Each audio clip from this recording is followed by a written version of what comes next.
abantu baturuka mu bihugu bitandukanye, ibihugu byo muri Afurika, East African Community, ibihugu biva muri abaturage bava muri biriya bihugu byo muri East African Community, ariko bambwiye ko abanyarwanda hano bitware neza cyane.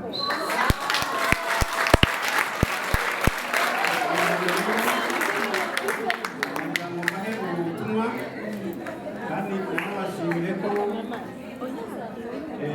biteza ishema igihugu cyacu iyo umunyarwanda ari hose yitwaye neza. Cyane nahoze mvuga kwiyubaha, agaciro abandi, gukorana umurava, kuba inyangamugayo. Muraho neza abanyarwandakazi, nizere ko mumeze neza. Murakaza neza kuri Hope Media TV nk'ibisanzwe nk'uko mubizi channel yacu inyuraho topic zigiye zitandukanye, ubwiza, umusatsi, kwigisha ibijyanye n'umusatsi ndetse n'andi makuru y'ingenzi. Iyo tubishaka turayaba, cyangwa se amavideo atandukanye turayaba, cyangwa se n'ibindi byinshi bizagenda bicicikana binyuraho. So rero nk'uko muri kubibona, cyangwa se nk'umuntu wabanjije kumva video yatambutse, hano ni video zafashwe zifatirwa mu gihugu cya Oman, aho abayobozi b'u Rwanda bari bitabiriye inama mu gihugu cya Oman. Murabona ko bari babukereye, abantu bakorera mu gihugu cya Oman bagiye gushaka imibereho, abantu bagiye batandukanye, ingeri zigiye zitandukanye, igitsina gabo, igitsina gore. Murabona yuko byari bimeze neza cyane, bari mu mishanana babyina imbyino yacu ya gakondo, urabizi ni ntugasaze. Byari byiza cyane nk'uko muri kubibona cyane, bizihiwe bishimye. Rero nk'uko muri kubibona hano hari amashusho nifuje kubereka. Yari inama yabereye mu gihugu cya Oman, yitabiriwe n'abayobozi b'u Rwanda, ihagarariwe cyane cyane n'umuyobozi wa ambasade nyakubahwa Dani Munyuza, n'abandi bari bamugaragiye. Abo bose bari bari kumwe n'abandi bayobozi bo mu gihugu cya Oman, nabo bari bitabiriye iyo nama. Inama yaranzwemo n'ibintu byinshi bigiye bitandukanye, uko abantu bagiye bavuga ibibazo bigiye bitandukanye, cyangwa se n'imbogamizi. Murabizi nta muntu waba ahantu cyangwa se mu gihugu cy'abandi cyangwa se no mu gihugu cyacu hari abazamo wenda bakabona imbogamizi. Nta hantu mbese na situation waba mutagira imbogamizi cyangwa se ikibazo, ariko ntago ari bose. Ubwo rero iyo nama yiganjemo ibyo bintu byose, babaza ibibazo, ibyo imbogamizi.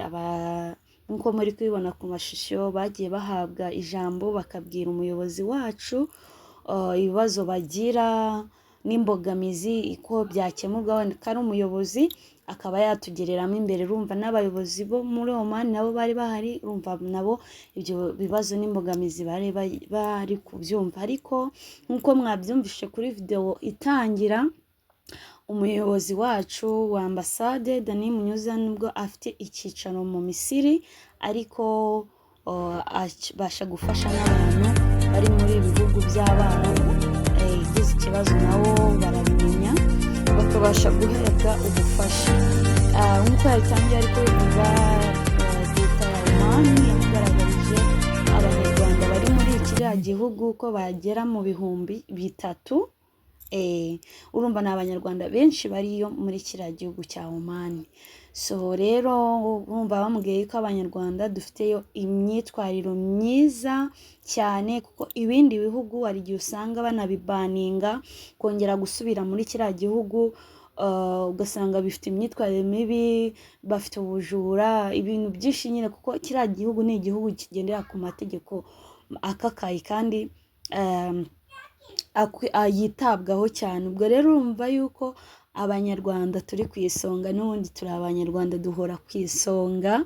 Urumva yuko baradushimye, turi abana beza, nyine utuntu nk'utwo twose. Uri kumva nta myitwarire mibi ihari, kuko imyitwarire mibi ihari badufungira ku buryo nta muntu wazongera kubona visa muri kiriya gihugu, cyangwa se kujya gushakayo intuza imibereho, kuko buriya tujya no mu bihugu byo hanze tugiye gushakayo imibereho. So rero ni ibintu byinshi byavugiwe bigiye bitandukanye, cyangwa se n'uburyo twabona ambasade hariya muri kiriya gihugu. Ntabwo hari icyicaro cya ambasade nubwo kiri muri Egypt, ariko byibuza hari icyicaro cya ambasade. Nabyo ni ibintu byatworohera bikamera neza. Urumva ni ibintu byinshi byahavugiwe kandi bizafatirwa n'imyanzuro. Abo muri kubona kuri mikoro ni abayobozi bo muri Oman n'Abarabu bari bitabiye. Numva ni byiza cyane, byari iby'agaciro, kandi hari n'impinduka tuzagenda tubona, cyangwa se nk'abantu bagira impungenge, ukajya kumva uri mu gihugu cya Oman, umuntu afite ubwoba, yumva hari ibindi bintu byinshi nyine bihakorerwa, cyangwa se ntabwo twitabwaho n'ubuyobozi, cyangwa se ubuyobozi ntabwo buzi icyo gihugu cy'uko harimo abanyarwanda baba diaspora babayo. Ariko murabona ko ari ibintu bizi. Urumva rero umuyobozi wacu nawe yari yegereye abanyarwanda bariyo akabasuhuza. Urumva yamenye n'ibibazo cyangwa se n'ibyifuzo byabo. Urabona ko byari byiza bibereye amaso. So rero ndumva abantu benshi ko babyibaza, turi kugenda dusubiza agatima mu gitereko. Ibintu byinshi tugenda twibaza nyine bigiye bitandukanye bigiye kuba byakemuka bikajya mu buryo, ndetse n'imbogamizi abadiaspora bakorerayo baba bagira ute, byaba bigiye kujya mu buryo, bikaba byashyirwa mu buryo. Urabona abantu bagiye bafata udufoto bishimye. Mbese kubona rero igihugu cyitaye ku bantu, kigasanga abantu mu gihugu cyangwa muri Oman hanze, uba wumva ari nk'umubyeyi wawe wagusanzeyo, ni ukwishima. Bagiye bafata amafoto mbese nyine.